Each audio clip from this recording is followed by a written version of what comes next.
అనగనగా ఒక చిన్న గ్రామంలో రాము అనే బాలుడు తన నాన్నతో కలిసి ఉండేవాడు. ఒకరోజు నాన్న అడవికి కట్టెల కోసం వెళ్లాల్సి వచ్చింది. వెళ్లేముందు ఇంట్లోనే ఉండు, బయటికి వెళ్లొద్దు అని చెప్పాడు. రాము మాత్రం ఆడాలనే ఉత్సాహంతో ఇంటి దగ్గర ఉన్న పొలాల వైపు నడిచాడు.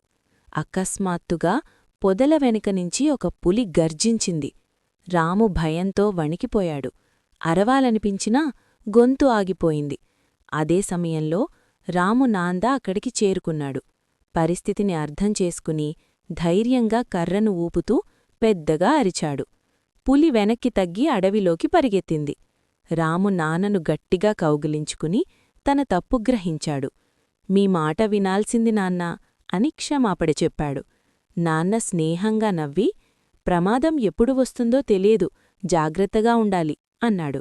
ఆ రోజునుంచి రాము పెద్దల మాట వినడం, జాగ్రత్తగా ఉండడం నేర్చుకున్నాడు.